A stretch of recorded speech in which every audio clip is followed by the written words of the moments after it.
can't believe you slept with him behind my back. You've carried his baby all the while pretending that it was mine. What kind of woman are you? I can explain. You're the worst kind of hypocrite. Coming down on me, taking a few pills, finding comfort with Maxie when you and Jason... You know it was more complicated than that, Lucky. Jason, please tell me you understand. I understand you lied to me. I didn't know who the father was, and Lucky, you were so excited about the baby. I was afraid that if you found out it could be Jason, that you'd go back to using it. That's bull! You're afraid to lose your high moral ground. What would have happened if you hadn't told the nurse the truth? My baby could be dead right now, and you'd be the reason why. Well, at least you knew there was a possibility that that child was yours. Elizabeth kept me in the dark, beating me over the head with guilt. I was trying to save you. What about the baby?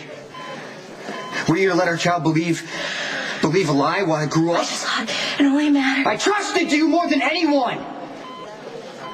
How could you do this? I'm sorry. I never meant to hurt anyone. Jason, please don't leave me and the baby. No, don't leave. Right here, Elizabeth. Hey, you and our baby are gonna be fine.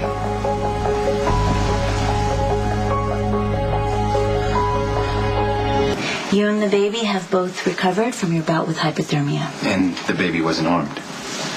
The heartbeat is normal and the ultrasound looks good. Thank God. Thank Elizabeth for taking such good care of herself. Her body could withstand the shock. Your child is developing normally and barring anything unforeseen. You should give birth to a healthy baby in May. That's great. I've signed your release papers. You're free to leave. Thank you. Yeah. You see? I told you I was fine. There's no reason I needed to spend the night in the hospital. I could have just gone home. Okay, well, I'm sorry. I'm a little overprotective. After Maxie lost her baby, I just couldn't stand if anything happened to our child. Hey, Jason, it's me. I just wanted to call and thank you for saving me. I would have died had you not found me and brought me to the hospital. Anyway, I'm still a little hazy about the whole thing, and I'm going to be at work later on today, so I thought, if you want, you can come by and see me. I would love to talk to you. Okay, bye.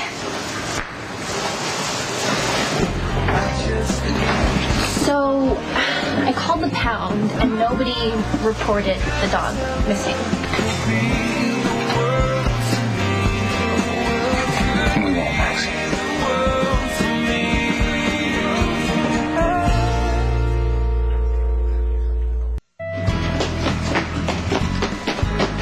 Wait.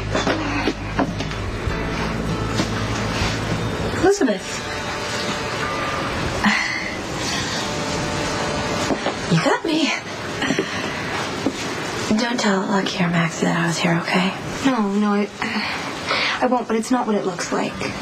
They're just talking about the miscarriage. It's a devastating loss. Yeah. It's really sad. Maxie will be, fine 1 minute, and then something will remind her of the baby, and she'll lose it and break down into tears. And talking to Lucky seems to be the only thing that's helping her. I've miscarried twice. And both times the last thing I wanted to do was talk about it.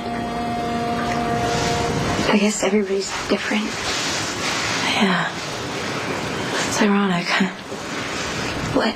Well, since the miscarriage, the two of them have spent more time together than ever. Excuse me, Elizabeth. Have you seen that worthless son of mine? I'm sorry, Mr. Cartman. I just came on duty.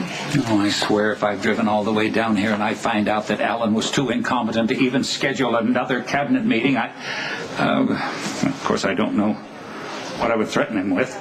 Certainly could never disinherit Emily. Not that she needs a dime from me now since she went over to the Cassidines.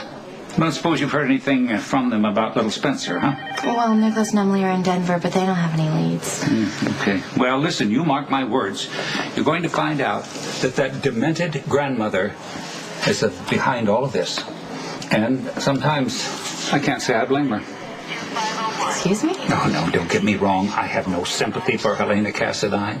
But I know what it's like to have a grandson who embodies all your hopes for the future and spits in your face at anything you want to give him. No, the Cassidines are just a dynasty of dysfunctional psychotics. But when I think of the jeopardy that Jason is in and how easily he could be killed, well, I could almost kidnap a child that he had myself. Almost, but you would never really do it, right? Desperate times call for, And besides, you were at the house the last time that we heard he had been shot. Yeah, but he survived. I mean, Jason's okay. But for how long? He will probably die in an alley somewhere, alone and childless. All that potential wasted. Yeah, and the Quartermain fortune will be squandered away by that pack of dysfunctional hyenas that I call family. Oh, God, what a depressing way to start the new year. Mr. Quartermain. What? Jason's resilient. I mean, maybe one day he will have a family. Hey, Elizabeth, you spent the night here as a patient. Why not take the day off? Because I feel fine. And Cameron is playing with his friends in daycare, and I just want to be kept busy. Well, busy, you came to the right place.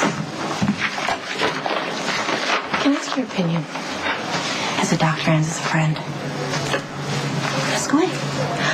Okay, so the timing of Maxie's pregnancy was convenient, to say the least. She used every chance she got to get closer to Lucky, and every time Lucky wanted to go to the doctor's appointments, all of a sudden now she's had a miscarriage.